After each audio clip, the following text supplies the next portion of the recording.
see a go-daddy knockout of the night here between Miasmal and Eduard Kelly. Inside leg early from Miasmal. Quinn Kumai and judo stylist. If Kelly knocks out the Cambodian, this place will go bananas. Oh, there's the left. Oh! Listen!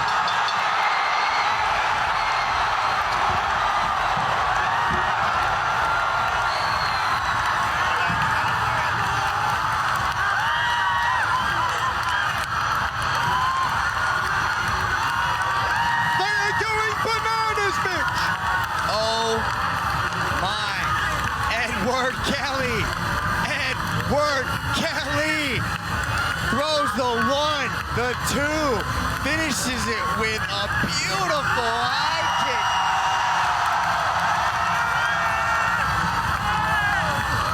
Amazing scenes inside the massive Mall of Asia Arena here in Manila. I told you they'd go bananas if he knocked out Miasmal. I never thought it would happen that quickly.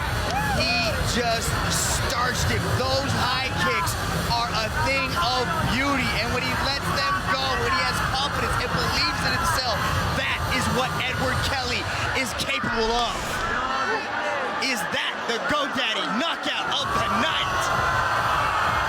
Beautifully done. Look at this. Look at this combination. Sees it, goes two, throws the hook, boom, and just catches it. That was a high knee that caught him on the chin. The high knee planted him like a tree. Will it be the GoDaddy knockout of the night here in Manila? Fantastical scenes. Just amazing. Let's go to Dominic Lau, who's about to enter this magnificent knockout into the record books. Ladies and gentlemen, your referee, Mr. Yuji Shimada, has put a stop to this contest after 21 seconds in the first round. For your winner, by way of knockout, Eduard Kelly. Well, we saw Jo Marie Torres with the fastest ever women's knockout in one championship history. That's got to be up there with the fastest ever knockout in the men's for the ferocious Eduard Kelly. Ready? Fight!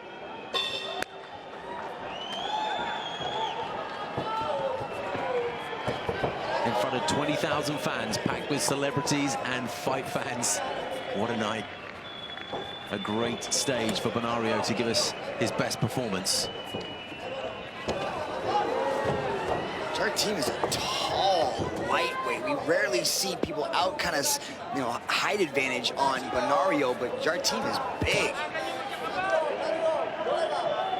Benario's pressing Jarteam up against the cage now. Again, I asked him, I was like, what do you want to showcase here tonight? What are you looking for in front of your crowd here in Manila? And he was like, I want another submission win. So he's calling his shot, saying he wants to take Jarteam down and finish him on the floor. And that's kind of exactly what he's doing. Dropping down, changing levels. Jarteam goes for the ride. Benario gets into side control. He seems so much stronger at lightweight, Benario. Oh yeah, this is one of the individuals that the weight cutting, yeah, really benefited. Yeah, extreme. Like we're seeing an entirely new Benario, as he's not able, because he doesn't have to worry about the massive weight cut. And he walks around at 79 kilos. He can concentrate on his conditioning at a comfortable weight, at a strong weight, and that's what we've seen from him in the last year or so. He says he has to diet down so he can't eat as much, but he has to lose a little bit of body fat to make the weight. And without the weight cutting, without the water restriction, he's a completely different athlete. Just one of so many world champions in the arena tonight. Honorio Benario, the former featherweight title holder. Edward Folayang's coming up. Angela Lee's here. Brandon Vera's here. Rich Franklin's here. Manny Pacquiao's here. Action! Nice transition from Jarteam. Benario tried to go knee on belly. He was thinking about, Jarteam started to turn. He was thinking about taking the back, but Jarteam was able to kind of maneuver Benario and end up on top here. Approaching the halfway mark, opening round.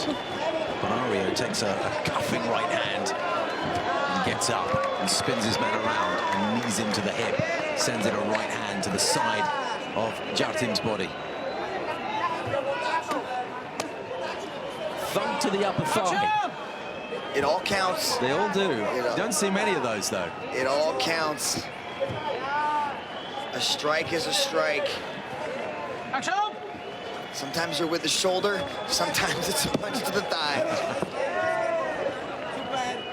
And they do irritate you. You can set up something. So if you slap somebody on the thigh, you get them thinking about something else. And you can probably transition into something different.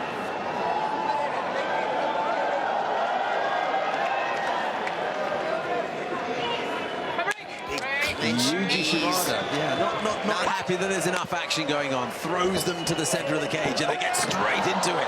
Benario goes again for the takedown. Whoa, took a big up kick from the sole of the foot there from Jarteam. And it made a slapping sound.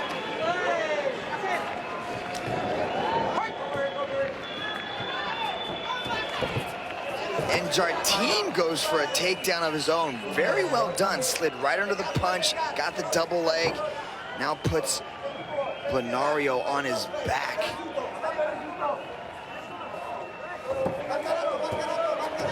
Left in the first round.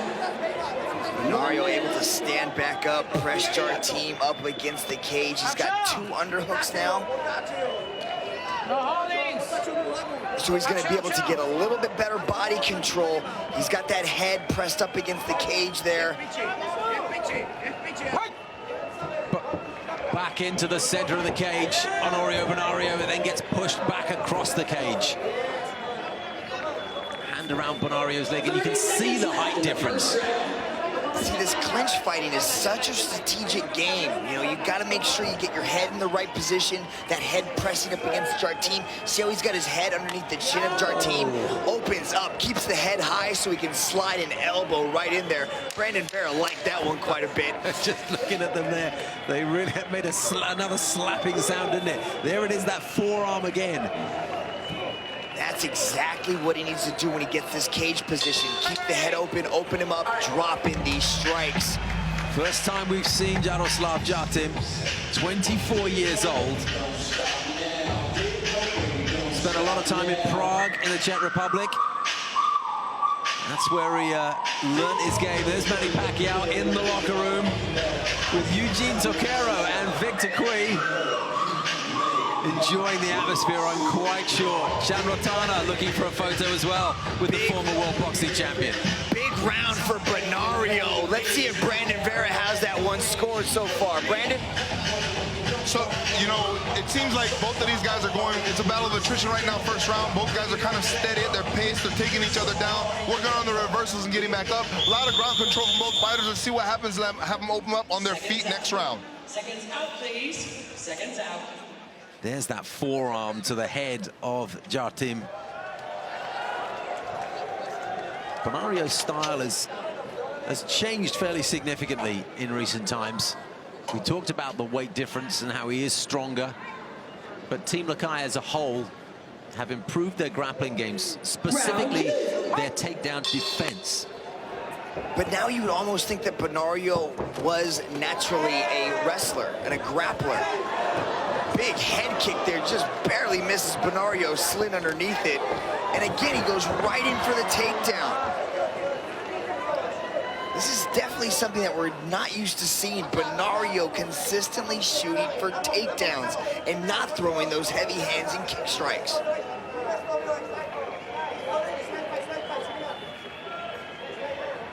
A lot of Filipinos who get into the fight game started off just messing around with something that I think they call butong, which is a form of wrestling. And that is where Benario started. Kevin Belingon as well very much had that kind of a background before being schooled in wushu and transforming their activities to a striking-based martial art. Here he is in the half guard. of Jarteam. So he's gonna wanna try to pop that leg out. He's got the right leg inside the half guard of Jarteam, so he's gonna try to slide that knee out, pass into side control. Jarteam's doing the right thing by turning onto his side, so he's not lying flat onto his back. A good reversal by Jarteam to end up on top. It's a great effort from the Czech fighter. Benario just stands right back up and throws Jarteam up against the cage. That's the strength of Benario. Oh, left hand! Knocks him flat on his back, and with one punch, Honorio Benario extends his winning streak to 4. That was a blistering finish.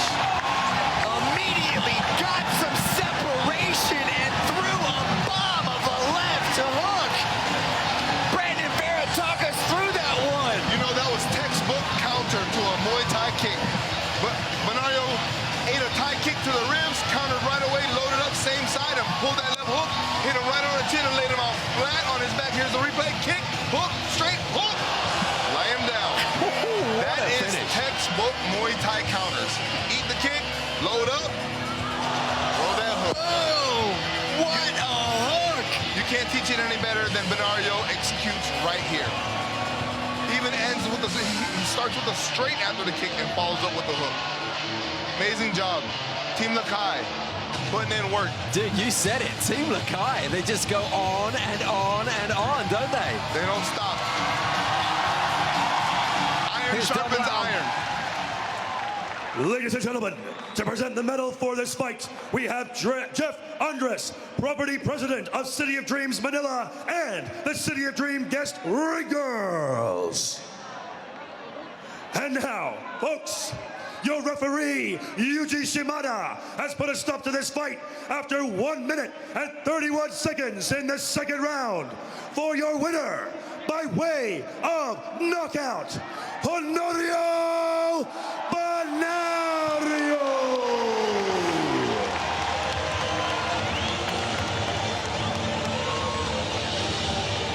Well, that is going to go down, isn't it? We're only in April, but that got to go down as one of the finishes of the year. 2017 will be very lucky if it sees many better finishes than that. Ready? Ready? Fight! We're set for 3 by 5 minute rounds. The Aussie in the blue, the Filipino in the red. Jab 2 early on here from Lightning Reese McLaren. Kevin Belingon is known for that lightning fast front kick that seems to come out of nowhere. Just how long until he throws it? McLaren had an 8-week camp on Australia's Gold Coast up north in Queensland. Said he worked on bridging the gap between his striking to his takedowns. Jab 2 again and a double jab from Reese McLaren. Reese McLaren immediately starts with the taunting. Oh, what a right hand! Beautiful right hand from Belingon. McLaren in trouble. Here comes Belingon. Could it be the go-daddy knockout of the night on the way? Belingon driving in the left hand, driving in the right hand. And McLaren reaches up, pulls him down. He's got to control the posture. He's got to stop the ground and pound.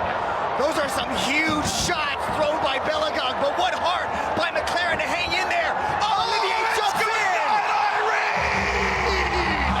The Filipino brings the house down. What a crazy victory! Just like that, he can close the show in a blink of an eye. We've been speaking about it all week. Michael, out of nowhere, the right hand comes, the ground and pound swarms on top of McLaren. Avoided a lot of shots, but took a lot in the process. Belingon just put it on him till Olivier was forced to jump in and stop the contest. Could that be the GoDaddy knockout of the night award right there? Kevin Belingon scales the cage afterwards. Simply amazing scenes here at One Championship Quest for Greatness. Let's go to Dominic Loud and make it official. Ladies and gentlemen, your referee, Olivier Coste, has put a stop to this fight after 1 minute and 2 seconds in the first round. For your winner, by way of knockout, Kevin Belingon. For the Australian Reese McLaren, jubilation for the Philippines, Kevin Belingon. 14 years difference. The older statesman, Roy Deliguez, in the white and blue. And 21-year-old Pacio in the red. Southpaw stance as always on Deliguez. He fakes a jab. Beautiful tracking roundhouse kick to the ribs there from Pacio. Said he wants to stay at kickboxing range, not sit in the pocket, not be in boxing range with Deliguez. Quite smart. Yeah, that kicking range really makes these Team Lakay athletes so dangerous. Look at his footwork, the way he floats around the outside of the cage. Oh, beautifully. Again, catches him with that right kick. That's 3 now he's caught him with. In typical boxer fashion, however, Roy Deliguez looks to control center cage and press Pacio to the outside. Pacio swoops in, nice sprawl there from Deliguez, defensive takedown. Can't defend it, that's a trick reversal here. Deliguez looks for top position, Dragon. Deliguez does a beautiful job controlling that underhook of Pacio and using that whizzer to get him over on top. Now, Pacio's got double underhooks. This is where Team Lakay really excels in the takedowns. Takedown from Pacio, top position. Mounts in, grapevines the legs here. Dominance from Joshua Pacio. So strong in that clinch position. And look at that, he was just able to fall on top and land in full mount. Not where the boxer Deliguez wants to be, though he said he's not afraid to go to the ground with Pacio. Believes that he's got a few submission tricks up his proverbial sleeve. Still mounted here, those legs being grapevined by Joshua Pacio. Don't hit it back overhead. Nice little pop with right hands to the orbital there, then switches to the left as Pacio. Good control, trying to keep the pressure down. You can see Deliguez trying to control the posture of Pacio. Pacio's in a good spot, a big bridge by Deliguez to reverse the position, to end up on top. Now it's Roy Deliguez inside the guard of Pacio. 3 minutes remaining, first round, set for 3 by 5. You know, it was surprising, Michael, to hear Deliguez talk about he knew that Pacio was going to take him down, so he was working specifically on submissions to catch Pacio. Pacio said he'd submit him with an armbar or a rear naked choke. He did ask Deliguez if you were going to submit Pacio, what do you think you'd catch him with? And he said rear naked. Inside closed guard here, trying to pop the head, and he does so. Deliguez free of any danger right now. Time. Looks like we got a referee timeout. Looks like there possibly could have been a headbutt. Maybe an eye poke when he was trying to get his hands, or trying to get free from the guillotine. We're going to show that again in a replay, but I think he had his hands on his face, and he was trying to pry his head out of the guillotine. Yellow card being issued there from referee Kim Cheng. Yuji Shimada also having words there with Deliguez. So Deliguez has been punished here for this match. Yeah, right there. As he was trying to get his hands out, he had his fingers in the eye of Joshua Pacio. That's a dangerous move right there, and he was issued a yellow card for that specific move.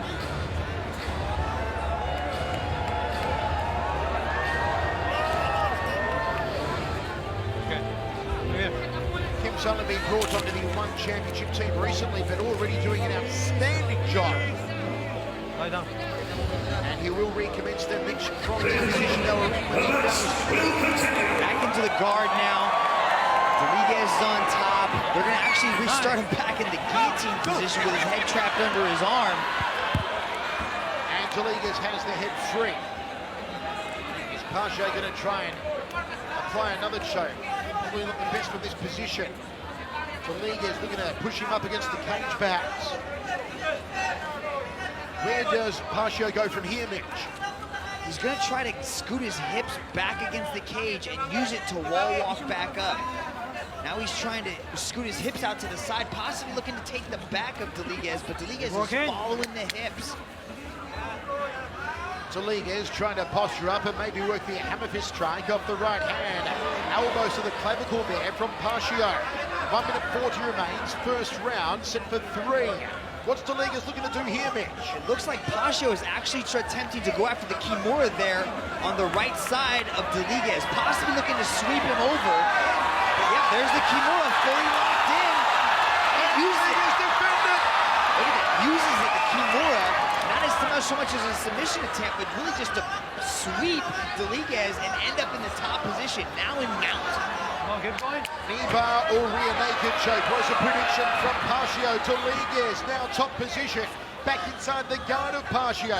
We are seeing truly a seesawing contest on the ground here on the first Dragon. That's the third time that Deliguez has been able to hit bridge out of the mount position. So those are some tremendously strong hips, Michael, for him to keep doing that to Pacio. Deliguez said he'd been working on his ground game, said he felt quite comfortable to go to ground with Pacio. 4-week training camp for Roy Deliguez, a massive 2-month camp for Joshua Pacio. Again, hunting for that Kimura on that right side. He's going to use the same thing. It's deja vu. The same moves keep happening. Look for Deliguez to bridge out of this. Ground and pound now as Pacio postures up. Deliguez tries to throw the legs up. Pacio doing some damage. Elbows now to the forward from Joshua Pacio. These will score well for the young gun. Deliguez nowhere to go. Final seconds of the opening round. Dominance here from Joshua Pacio. Mount position. Deliguez almost gives his back. One too many times, Deliguez went to the well, trying that hip bridge to get out. Pacio finally figured it out on the 4th attempt, was able to settle his hips and really just trap Deliguez in that position. Look at some of these kicks by Pacio. It looks like he's swinging a baseball bat at Deliguez. Here's that Kimura. Check this out. It's such a beautiful submission attempt, and Deliguez is like, nope, nope, but he gets the sweep to end up on top. Check it out. Here it is. Deliguez tries to bridge out and escape from these elbows just being rained down. As he tries to bridge, Pacio settles his hips down and traps Deliguez. Wonderful. As you can see, Pacio is slowly starting to learn what Deliguez is doing. Now, it is his chance, if he does go back to the ground, to use the information that he's got to finish this contest. If he can get it back down to the mat. They're ready to rock and roll. Second round, set for 3. Impressive in the opener was 21-year-old Joshua Pacio. Young man who began training in martial arts as a 12-year-old. Won several national wushu tournaments in the Philippines before transitioning to competing professionally in the cage. Was actually overweight as a child and credits martial arts for helping him to shed the excess pounds and turn him into the elite athlete he is today. Let's see if Deliguez can get his hands off here. And indeed, that's how he opened up the second stanza. Just barely gives him a buzz cut on that right kick again. But Deliguez counters nicely with that left hook to the body. Counter right hook there from Deliguez, the southpaw once again controlling center cage. Pacio on the outside, turning back kick, Uchidogeri from Joshua Pacio. Deliguez edges forward. Does have that one punch precision. So too Pacio, and it's the no-ring. My word, what a knockout! Joshua Pacio back in the winner's circle. That was superb. Out of nowhere, Joshua Pacio closes the show. Beautifully done. Turns the lights out. Look at his misses, spinning back fist right on the button. Goes low with the leg kick, follows it around. The guard is down. It's just when we said Deliguez had one punch KO power, just as we said it. Joshua Pacio, one punch KO. Good night, Roy Deliguez. A spinning back fist of the highest order. Pacio does it all. Not only can he grind on you and finish you with the ground and pound and submissions, but now we're seeing the knockout power of Joshua the Passion Pacio. Ladies and gentlemen, your referee, Mr. Ken-Chen, has put a stop to this contest after 38 seconds in the second round. For your winner, by way of knockout, Joshua Pacio. Listen to the ovation here in Manila. Tears of joy for Joshua Pacio. Back in the winner's circle. Folayang against Aoki, challenger against champion, lightweight belt at stake. One championship at the Singapore Indoor Stadium. Great crowd, very noisy. This is what they came for. Right hands from Folayang early on, wanting to land those big punches as soon as he can before Aoki can get to grips with him. Immediately, Aoki comes open-handed, no strikes thrown, gets into the clinch, and it is no surprise that he wants this fight as quickly as he can to the ground. Strong man Folayang, tough to get him to the ground. He'll rely on technique, just as he did there. Now, how good is Folayang's submission defense? And can he get back onto his feet where he'll be more dangerous? Aoki is so strong from these positions. Once he gets those hands on you, it's just like he has clasp, like he's just magnetized to your body. He keeps such tight pressure in every inch that he slides his body, that he easily passes into side control, laces the hands. He's got deceptively long limbs. He's got a great reach, and he easily slides around nice, but he jumps onto the back of Folayang. They're dry too, there's no sweat on the body, so it's a lot harder to slip out of these positions. Folayang is very explosive. He likes to burst into positions, but Aoki's dry, so he's clinging onto the back like a koala bear. They're directly above us here at cage side. Good strength from Aoki. Armbar, possible armbar here. It looks like he's going for it. It looks like he's setting up a Kimura now. Taking the back, he uses it to hold on to the position. Now he's got the back and the body triangle.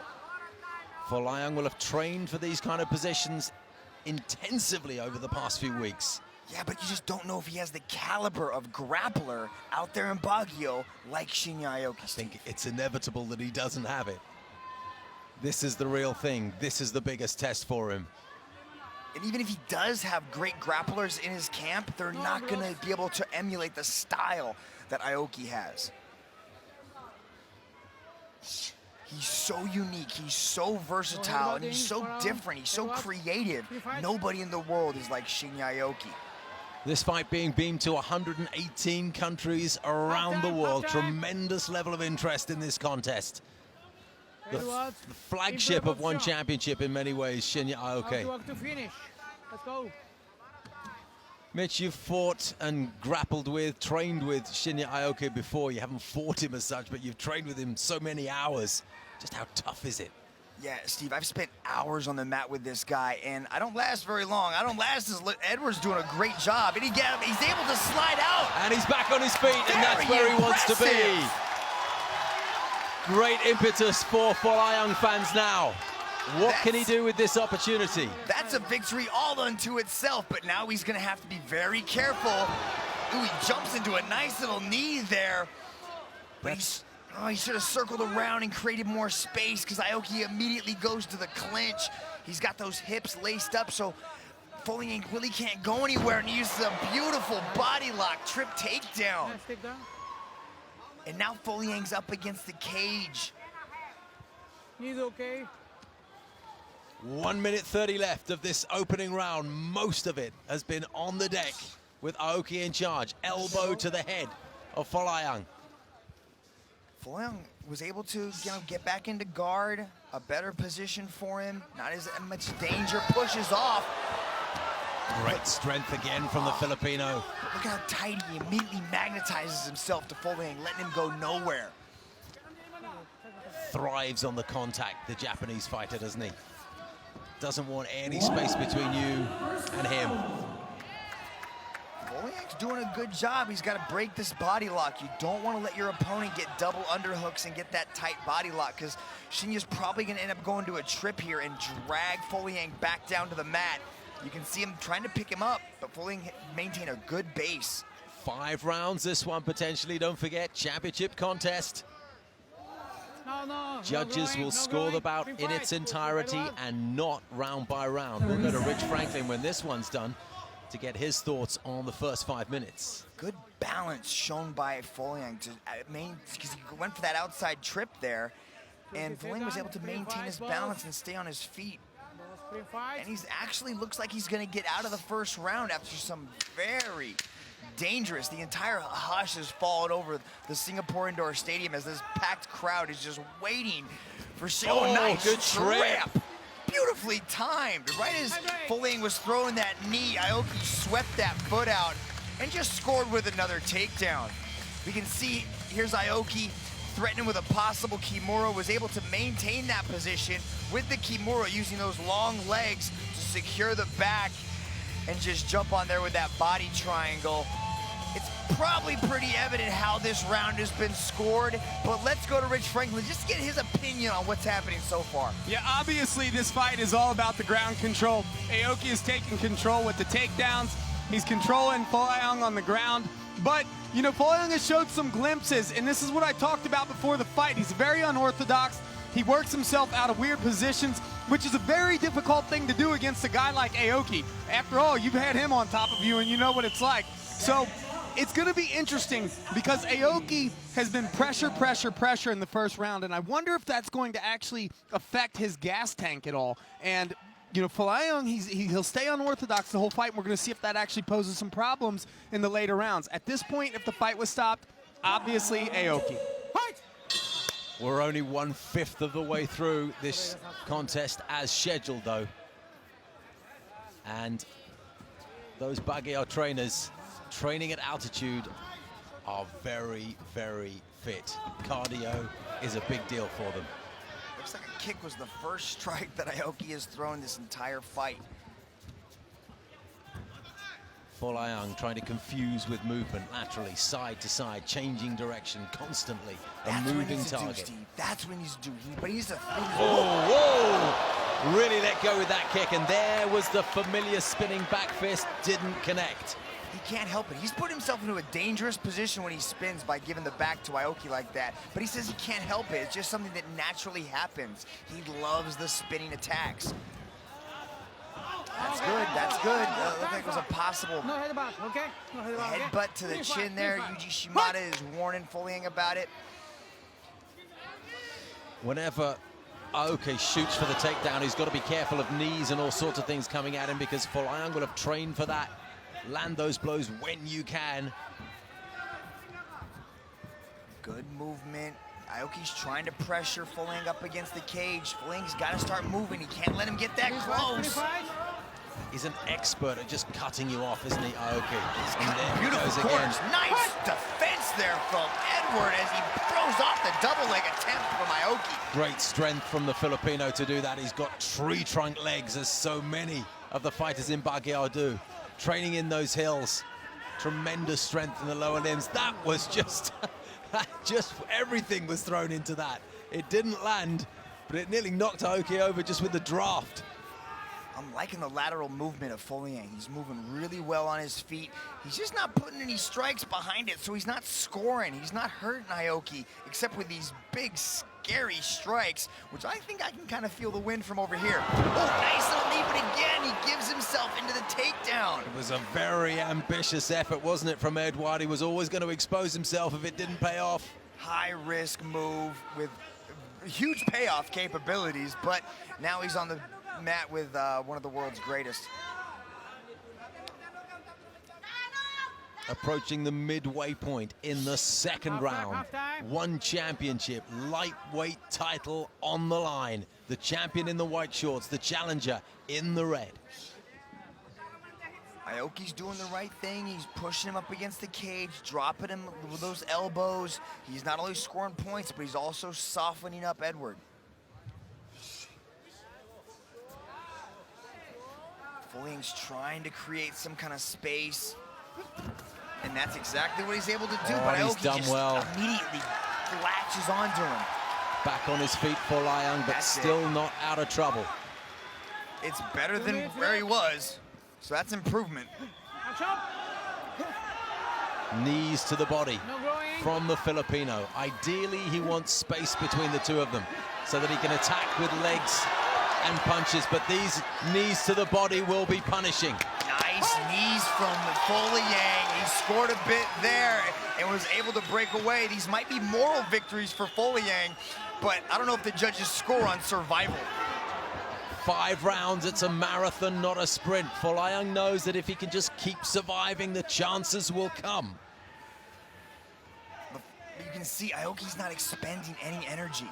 He's completely relaxed into every single one of these positions that he gets into, and Folayang's not landing any strikes that are doing any significant damage to Aoki yet.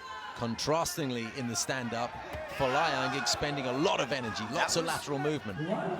That was a nice little lower leg kick there thrown by Folayang. Aoki acknowledged it well. He was like, yeah, you got me.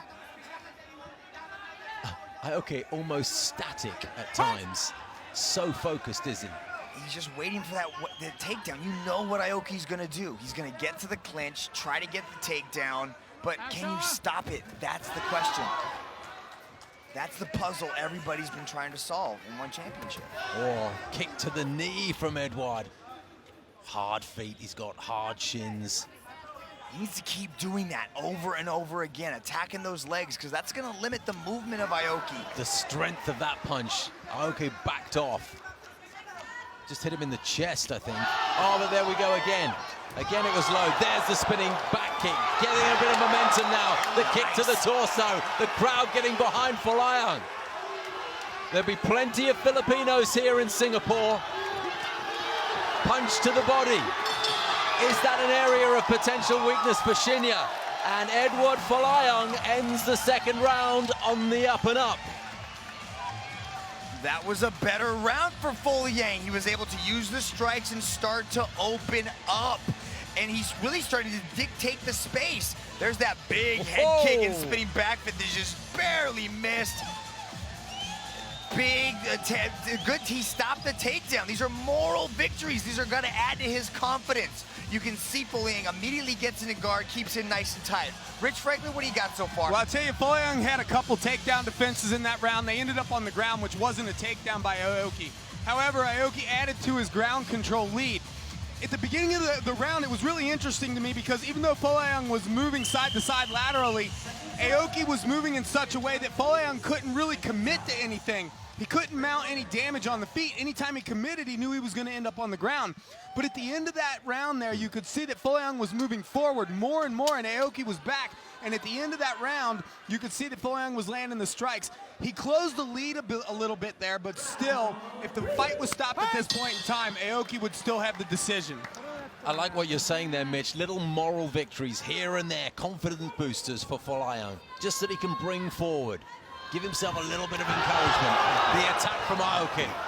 There's that flying knee again. That is getting timed very well, but look at this. He's able to shrug. Oh, and the knee to the head as well. And Folayang has got Shinya in trouble. Punches to the head. The noise behind me is deafening. Folayang looking for the finish. Shinya Aoki is standing very, very closely, watching hard. Nothing's coming back from Aoki. We're only half a minute into this third round. It's perpetual motion from the Filipino. And it is all over. We have a new One Championship lightweight title holder. And his name is Eduard Folayang. Steve, he did it! Eduard Folayang shocks the world with an upset victory to become the new one lightweight world champion. Quite possibly the biggest upset we've ever had in one championship. Well, I tell you, there were a few people who could have seen it coming. Rich Franklin, give us your thoughts. I don't even know what to say at this point in time. It's unbelievable. You know, Folayang had those high-risk moves, the spinning kicks, the spinning, and he actually attempted that jump knee once or twice earlier in the fight. And you knew that if it landed, it was going to pay off for him, and it paid off right there. You can see from the replay, Aoki offering nothing in return, defending as best he could, but nothing was coming back, and that was the deciding factor in Yuji Shimada's